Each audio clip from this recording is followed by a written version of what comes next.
Рана на отфрленост. Првата рана настанува уште во пренаталниот период или по раѓањето па се до првата година. Детето доживува дека не е добродојдено, дека ова е непријателски свет, па има чувство дека е отфрлено и дека не го сакаат. Детето се чувствува несакано кога мајката размислува за абортус, при тежок пороѓај, поради отсутност на мајката како кај деца од инкубатор, поради свесно или несвесно непријателство од страна на мајката, која и самата била отфрлена. Тоа е најтешката рана во детството и ако е многу јака, може да резултира со психичка болест, канцер, аритмија, диабетис, анорексија, алергија, трема и други тешки последици ако на време не се лекува. Така, чувството на отфрленост значи дека не се прифаќа одреден сегмент од личноста на детето или одредено негово однесување. Меѓутоа е во тесна врска првенствено со преднаталниот период, поточно ставот кој што мајката го има кон самата бременост.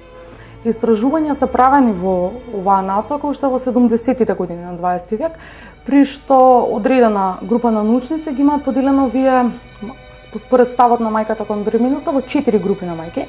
Имаме идеални мајки, кои што свесно и несвесно си го прифаќаат своето дете и својот плод. Потоа имаме студени мајки, кои што свесно го прифаќаат, свесно го одбиваат, несвесно го прифаќаат. Потоа амбивалентни мајки кои што свесно го прифаќаат, а несвесно го одбиваат, и катастрофални мајки, тоа се оние мајки кои што несвесно го одбиваат своето дете, значи на секој сегмент. Резултатите понатака после раѓањето на детето се правени истражувања при што е дојдено до сознание дека има отстапување во однос на поведението на детето. Идеалните мајки родиле поздрави деца, кои што понатака воспоставувале пријателски, блиски односи, биле пољубопитни, поздрави деца кои што цицале. Потоа, студените мајки, кај овие деца, кај нивните деца се јавувал апатичен синдром, најчесто, додека кај амбивалентните мајки се јавува хиперактивен синдром. Кај катастрофалните мајки, најчесто се јавуваат мртвородени деца, има тежок пораѓај и поведението на децата варира и расположението од апатија до хиперактивност.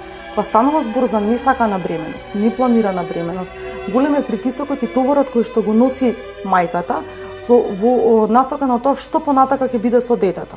Најчесто несаканите деца при непланирани бременности се случуваат исилување и најразлични видови поради кои што бременоста не е сакана и не е планирана. Овие деца најчесто се склони кон насилство, кон исмејување, кон пореметување на поведението понатака, кон намалена концентрација, внимание и ред други работи кои што се случуваат. Сега, преднаталниот период е важен во однос на развојот понатака на детето, меѓутоа не е пресуден. Од кога ќе се роди детето, биолошка потреба е на детето да создаде на социјоемоционална врска или со мајката или со некој друг близок, најчесто првиот контакт го има со мајката. Социјоемоционалното врзување на детето со родителите е многу важно, затоа што понатака се рефлектира во неговиот понатамошен живот. Кога збориме за социјоемоционално врзување, не значи дека детето треба да оствари контакт само со мајката или со родителот. Љубовта на детето не е квалитативна во однос на капацитетот. Таа може да се подели. Децата остваруваат, бебињата остваруваат контакт со своите баби, дедовци, други возрастни луѓе, соседи и така натаму. Меѓутоа, тие кои што му ја пружаат негата се најважен фактор. Насмевката е вродена кај децата. И насмевката, близината, физичкиот контакт се неопходни за детето да се чувствува сигурно и безбедно. Кога станува збор во однос на социјоемоционалното врзување, постојат два типа на врзување. Значи, сигурно социјоемоционално врзување, тоа се оние деца кои што растат и кога ќе се разделат од своите родители, тие имаат едно чувство на сигурност, чувство на безбедност, чувство дека можат да го истражуваат светот, да споделат со своите родители, да бидат разбрани и прифатени. Тоа се должи на емотивната блискост на родителите, кои што соодветно одговарале на реакциите на детето, на новороденчето, задоволувањето на потребата на глад, на цицање, на чистота на детето и така натаму. Некогаш важи мислењето дека новороденчето може да плаче, да се остави да плаче и дека ќе преплаче. во зависност во одреден развоен период, особено кога станува за новороденче, тоа нема да преплаче. Детето или плаче затоа што има некаква потреба. Ако му е смената поелината, ако е нахрането, тоа има потреба од близина, од сигурност, од галење, од допир и така натаму. Понатака доинчето, значи во втората, третата година, може да плаче ради свој некои хирови за испитување на граници, каде што родителите треба да воспостават одредена граници и да го дисциплинираат детето. Меѓутоа се разликува едниот вид на плачење со другиот вид на плачење. Така да родителите треба да знаат дека не се остава детето да плаче за да преплаче. Не е тоа начин. Тоа е еден од начините на кои што детето може да научи дека не е разбрано и не е прифатено од страна на своите родители и да дојде до едно несигурно врзување емоционално, кое што понатака ќе се рефлектира во неговото однесување. Децата кои што имаат несигурно врзување, обично не ја чувствуваат врската помеѓу родителите, почесто се вознемирени. Кога ќе се врати мајката или таткото, ако некаде биле на работа или било каде били излезени, родителот не може да го утеши детето. Често се јавува во зависност од типот, значи на несигурното врзување, често се јавува дека децата идат од една до друга крајност, не знаат дали да се приближат или да се оддалечат, или пак исто реагираат и на непознато лице и на родителот. Што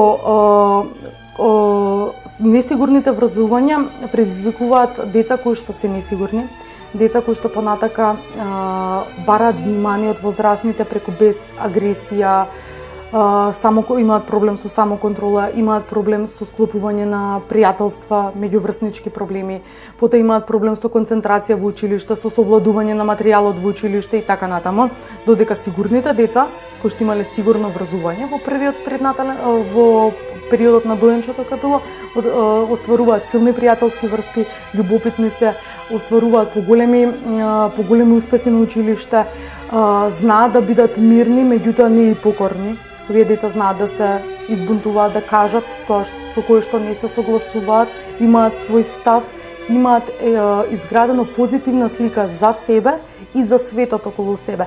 Додека другите деца можат да имаат изградена слика негативна према себе, а позитивна према светот, при што се доведуваат во една ситуација да бидат депресивни деца, преадаптирани, кои што само молчат и не ги искажуваат своите ставови, во себе имаат гнев, бунт и револт, или пак да одат во другата граница, во кој што овие деца можат да бидат премногу бунтовни, имаат негативна слика и за себе, и за светот околу себе, и обично таквите деца понатака израснуваат во личности кои што може да пројават одредено девијантно однесување и автодеструктивно однесување и агресивно и насилно однесување кон светот понатака.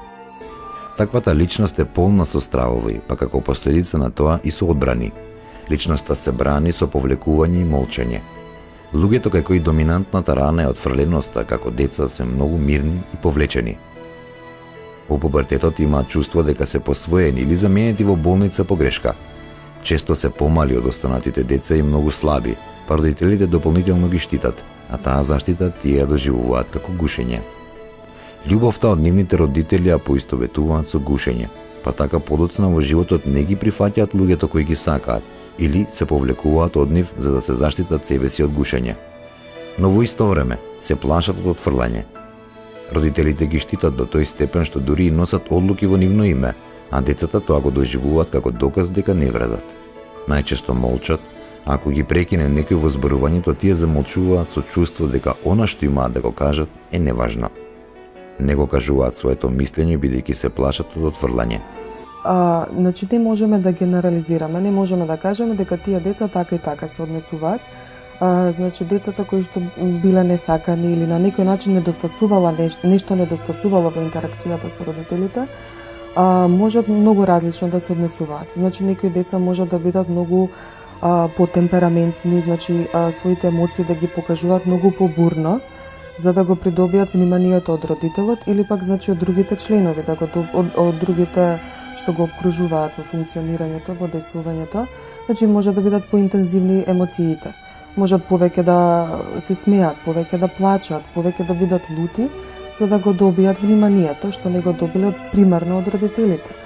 Или пак напротив, може да бидат значи детето во интеракцијата со родителите забележало дека како и да се однесува, дека не го добива тоа кое што му треба и детето на некој начин донесува неизвестна одлука дека јас иако плачам, иако тагувам, иако викам, значи мојот родител нема да ме забележи и тоа дете може да одлучи да се повлече, да се затвори, понатаму значи да биде поинтровертно и така да действува и во надворешниот свет, во макросредината. Знаат што сакаат, но се плашат да побараат зашто мислат дека тоа е неважно.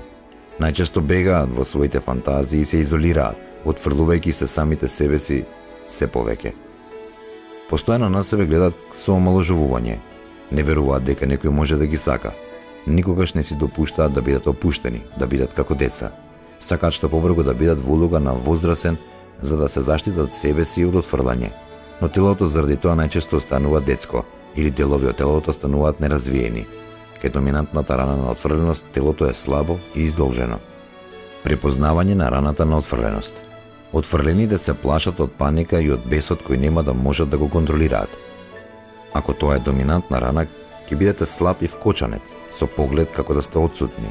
Нема да ви интересира материјалното, ќе бегате во интелектуална работа, во духовно наддоградување и самотија, ќе се сметате себе си за безвредни, ама тоа можеби ќе го покриете со ароганција. Се прашувате дали ви е полесно да се откажете, отколку нешто да барате, па потоа се уверувате дека тоа не ви беше потребно. Секако дека може да доживеат љубов, ако збориме партнерска, емотивна, романтична љубов, меѓутоа секако дека ќе варира начинот на изборот на партнер. Можеби партнерот кој што ќе го изберат ќе сака да биде некој кој што ќе им посветува огромно внимание, постојано ќе биде со нив, чисто за да надокнада таа една симбиотичка врска што на почетокот или врска со мајката која што фалела. Можеби ќе покажат доза на љубомора, можеби, не можеме да генерализираме. Ќе покажат доза на љубомора, можеби ќе се чувствуваат неразбрани од својот партнер, дека не припаѓаат и така натаму, или пак може да отидат, по зависност дали е бунтовно и предаптирано дете, во друга насока во кој што партнерот кој што ќе го изберат, нема да им посветува внимание, нема да ги почитува и на таков начин ќе се доживуваат прифатено и сакано како ако се игнорираат нивните чувства, ако се игнорира дека припаѓаат нивната способност и можност, го прифаќаат како начин дека е единствен и дека тој партнер е вреден и моќен, а они се понизни спрема него. Ова не се здрави врски. Затоа што љубовта представува романтично чувство помеѓу двајца партнери кои што се избрале и сакаат да бидат заедно, споделуваат, делат и се надополнуваат. Меѓутоа би се залажале во одреден момент ако сметаме дека партнерите кои што ги бираме чисто на чувство на заљубеност, дека ние така сме бирале. Партнерите се бират и од социјален аспект и дали родителите ќе ни го одобрат. За да еден адолесцент да избере девојка, дечко и така натаму, бидејќи збориме за деца, пред се тој дечко и девојка треба да го одобри неговото друштво, па понатака да го одобрат родителите. Сакам да кажам дека ние во нашите глави имаме одреден концепт врз основа на искуството како деца што сме го имале, каков партнер би барале и каков партнер ни е потребен. Не секогаш дека велиме дека свесно ги избираме, меѓутоа несвесните моменти кои што се уште не сме ги освестиле имаат и текако значајна улога во изборот на партнерот. Тешко враќате нешто што е купено со грешка бидејќи се срамите. Ако се чувствувате загрозено, например, ако некој бара нешто од вас или ве допира, лесно избувнувате, а потоа навредено се повлекувате и сакате да умрете. Кога сте во проблеми, престанувате да јадете. Кај чувството на отфрленост се браниме со лажен мир и повлекување. Како да не интересира тоа што се случува и се обидуваме да избегаме заради стравот од паника. Имаме силна трема и можеме да се распаднеме на јавен настап, гласот ни трепери, очите се полни со страв, телото стегнато и се тресе. Се затвораме и не зборуваме ништо за да не отфрлат и веруваме во тоа дека не сме важни. Секој пат ја продлабочуваме раната кога се прогласуваме за безвредни, бескорисни, неважни за другите луѓе и кога бегаме. Трансформирана рана на отфрленост. Рана на отфрленост заздравува кога се повеќе се завземате за себе. Ако останете во добро расположение, дури и тогаш кога некој не ве прифаќа. Се повеќе се соочувате со стравот од паниката. Ќе го откриете своето вистинско јас, снаодлива, креативна личност која е способна само да ги завршува работите и да биде среќна кога е сама. Личност која останува постојана и присебна и под најголем притисок. Јас можам да кажам дека сите ние се разликуваме. Значи, не постојат две идентични индивидуи, дури значи еднојајчаните близнаци не се 100% идентични. Дури и две деца кои што браќа, сестрички или сестрички браќа кои што растат во исто семејство, кои што ги воспитуваат исти родители, се разликуваат. Значи едното може да биде потемпераментно, другото може да биде повеќе интровертно. Едното може да биде врвен научник, другото може да биде просечен или пак да, например, да биде деликвент и така натаму. Значи не можеме да кажеме дека децата кои што живееле примерно во дисфункционално семејство дека некако се обележени, дека имаат некоја етикета, дека некако отстапуваат од оние деца кои што живеат во интактните семејства. Може, например, да забележиме дека тие можеби на некој начин потребниме повеќе контакт, подолго контакт, за да ја почувствуваат довербата, за да се отворат, вистински да се отворат и да има близина. Меѓутоа, затоа викам дека развојот не е однапред познат. Не мора да значи дека бидејќи значи имале сурова минато, дека и ќе имаат сурова иднина и дека некако отстапуваат.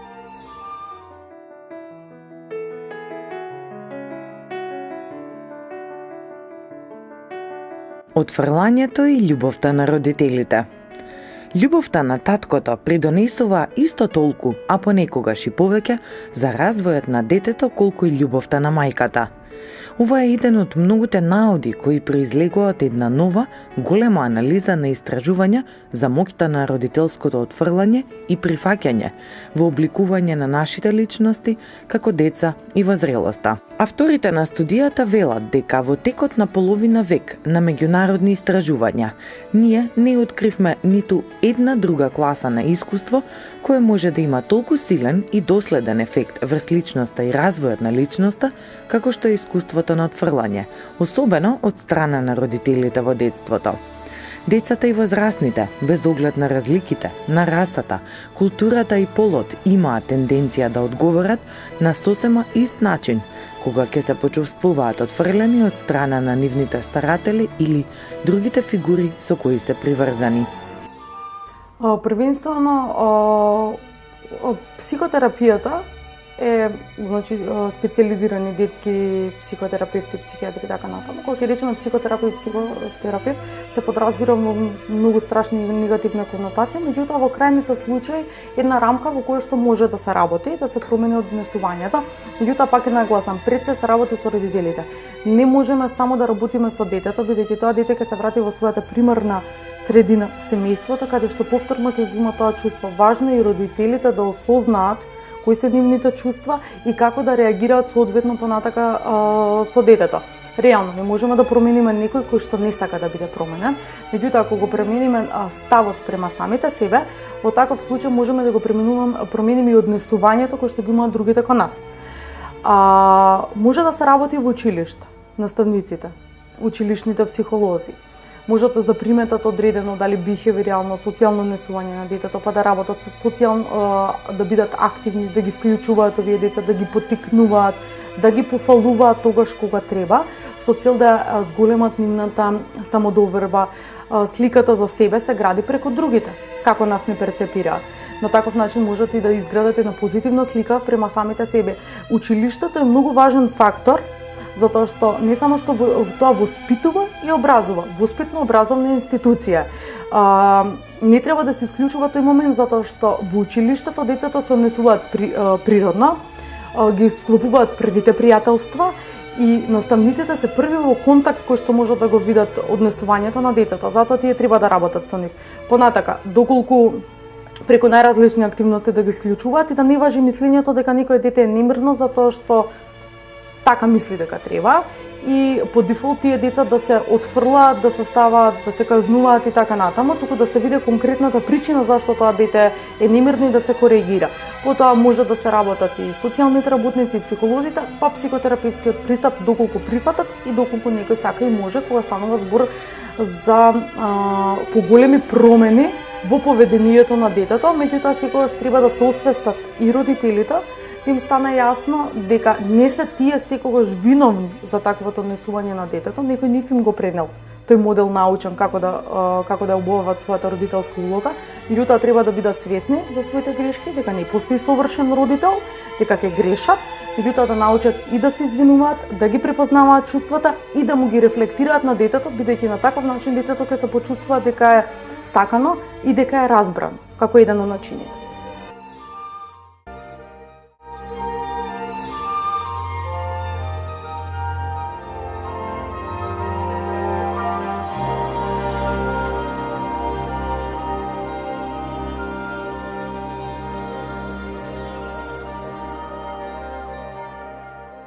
Разгледувајќи 36 студии од целиот свет, кои заедно вклучиле повеќе од 10.000 личности, авторите на студијата откриле дека, како одговор на отфрлањето од страна на нивните родители, децата имаат тенденција да се чувствуваат понервозни и несигурни, како и повеќе непријателски и агресивни кон другите.